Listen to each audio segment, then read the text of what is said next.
So, the supply drop, this was when exactly? Right around the time we saw the ceasefire starting to break down. Must be more than a year ago now. So, at that time, your camp was in the center of town? Yeah, things were getting pretty desperate, though. I remember we hadn't been resupplied in months. No food, water, medicine. We were used to issues with logistics, but I don't know, in the end it got so bad U.S. forces prepared an airdrop. Not an easy task considering, but those crates, they really were life and death. That's why we needed somebody on the ground. Someone to make sure they came down okay. And who was that? A guy named Adams, part of the NATO peacekeeping force. Close friend of mine, actually. Adams? He went out alone? From the way he told it, he may as well have. No, he went along with some new recruits, local bunch. It was his job to show them the ropes.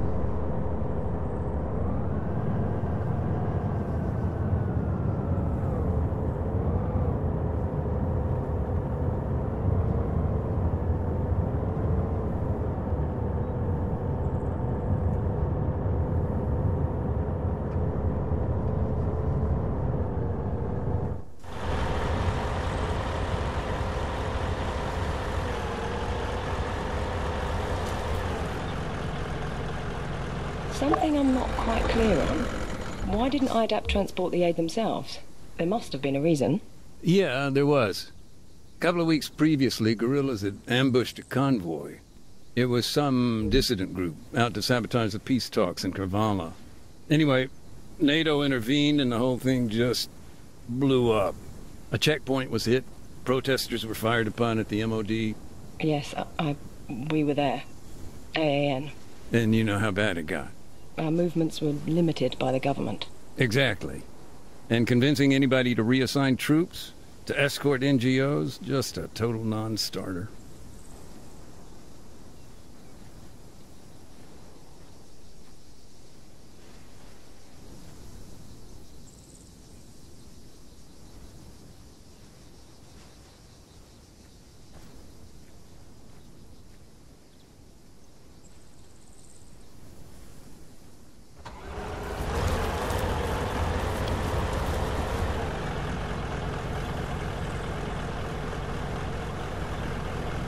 Tell me more about your friend.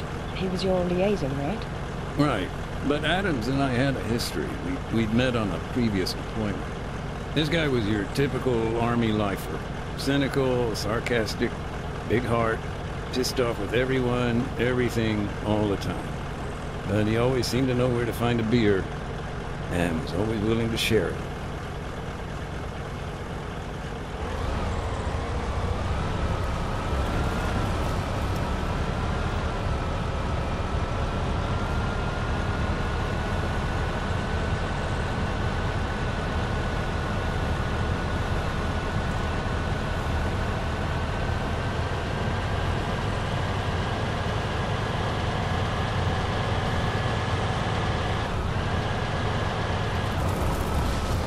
You mentioned something about the breakdown of peace talks, the situation blowing up.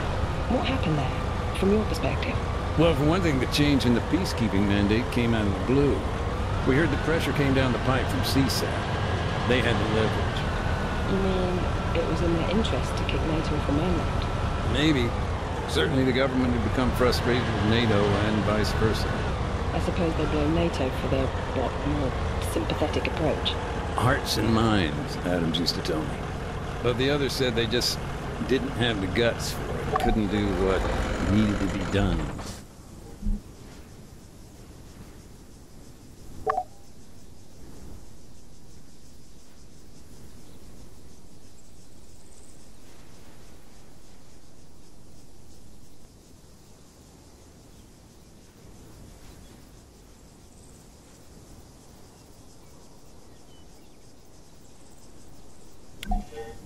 Adams wasn't stupid.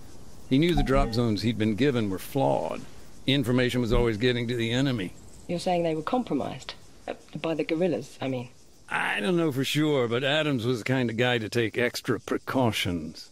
One thing I don't understand, What were they doing there, all the way up in the mountains? The town, Oreo Castro, this place has historic ties with the guerrillas.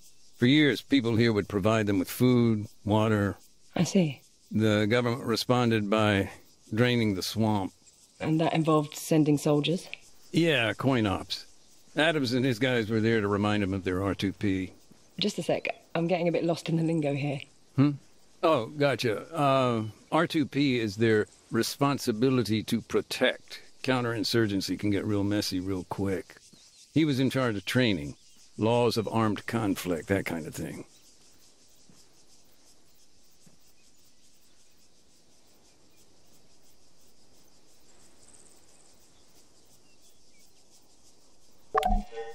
Adams normally tossed out an orange smoke grenade, which marked his position for the pilot.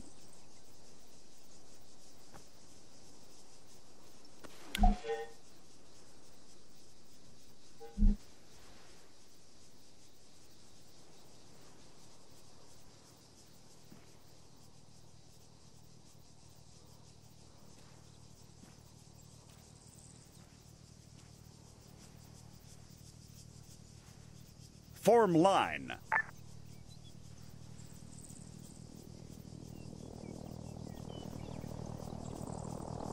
Disembark. Understood.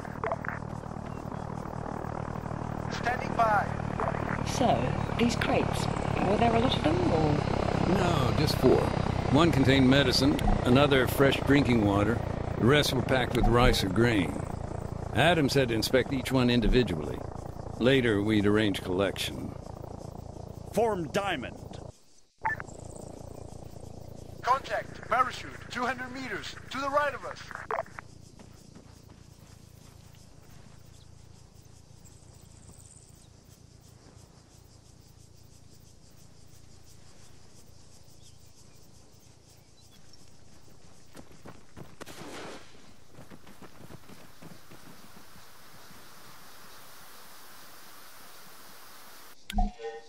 It wasn't uncommon for the sacks of grain to split on impact, but that time, we got lucky. He didn't lose a single one.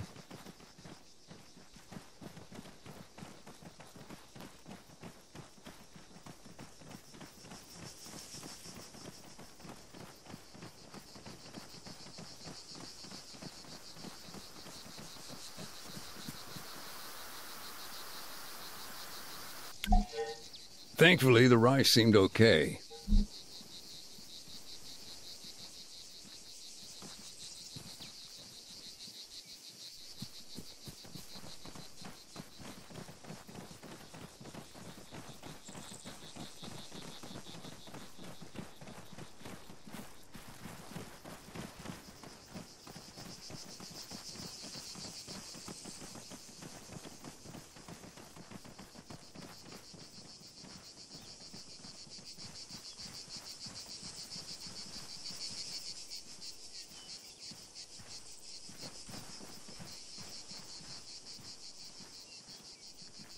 Get in that vehicle. Copy that.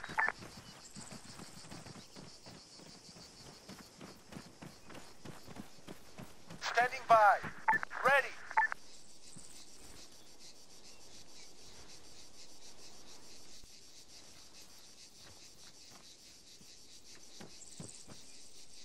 Ready. Disembark. Understood.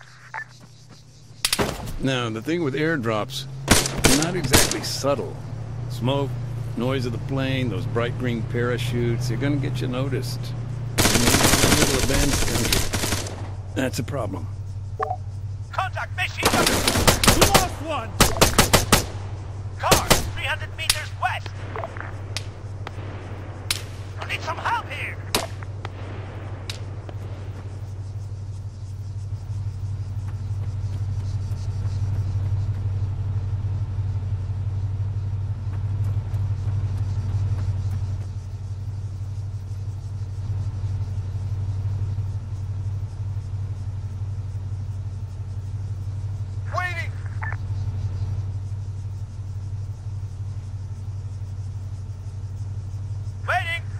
Get in that vehicle! Roger. Sniper, 200 meters left. 200 meters left.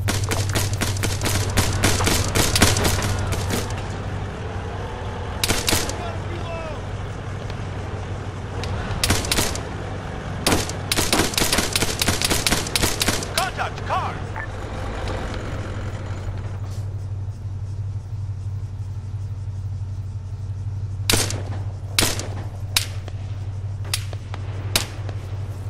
Waiting.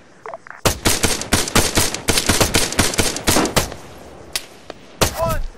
Fucking cease fire! Do not fire! Medic!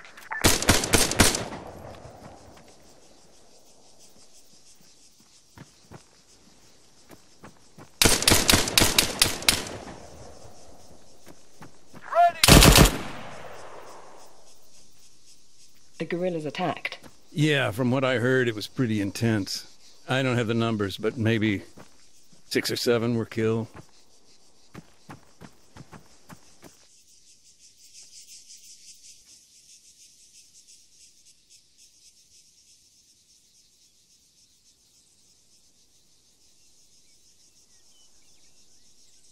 Dismount. We'll go! Clear. Standing by. Ready. Get in that vehicle. Copy.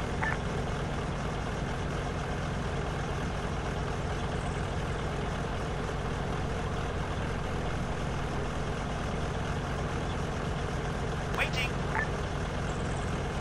Standing by.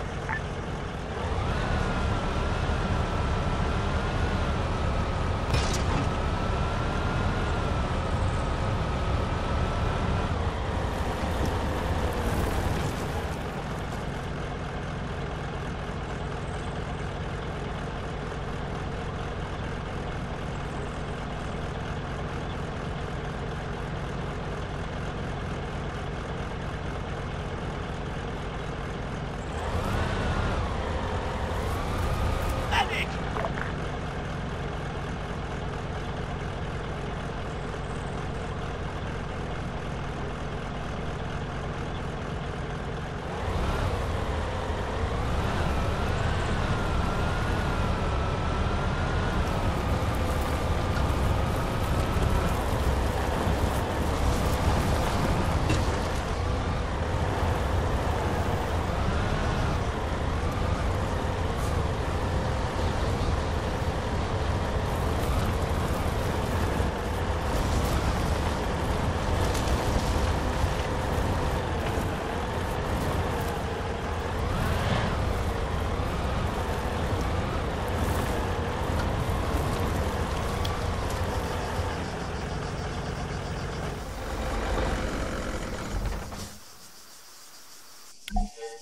The medical items, you can imagine how pleased we were to see those arrive. So they landed safely. Yeah, they were fine.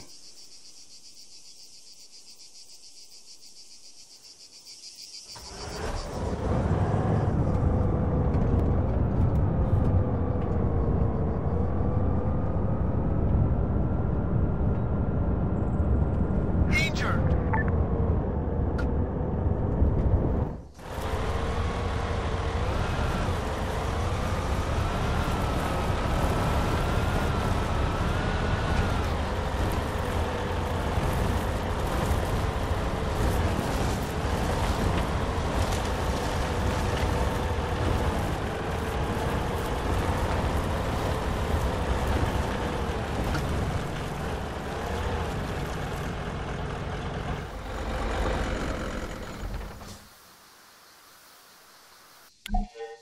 As I recall, the bottles of purified water were fine. We'd been waiting on those for weeks. And what happened when the supplies had been secured? Adams would fire a flare.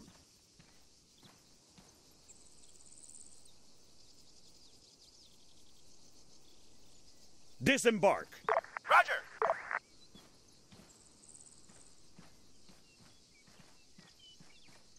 Standing by. Ready!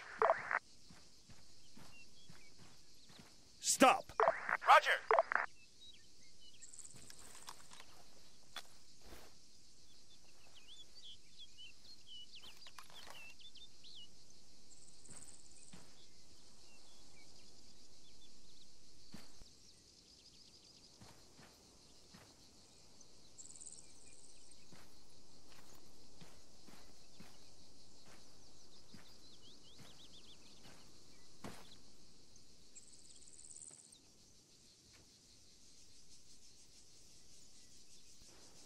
board that vehicle. Solid copy.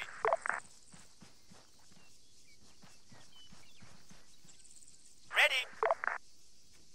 Standing by.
Petros, dismount. Roger that.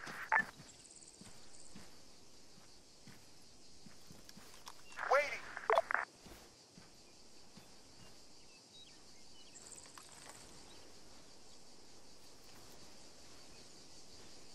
Petros, board that vehicle. Copy that. Ready.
East of the town, there was a potential drop zone on the outskirts of guerrilla territory.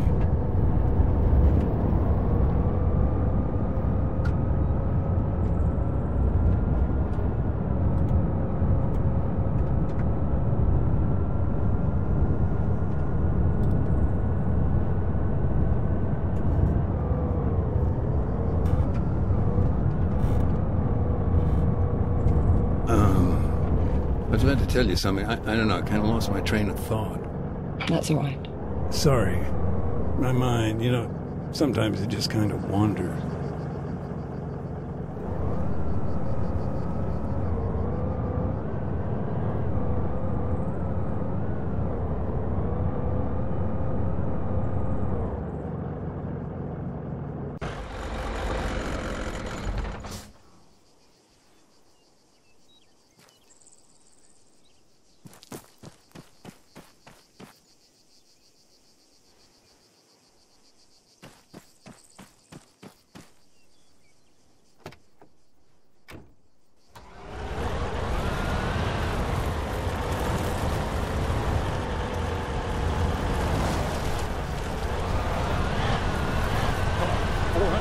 Bearing 030.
Back at the camp, of course, we'd heard all the gunfire, but that flare, when we spotted it, I don't know, felt like finding a moment of hope or something.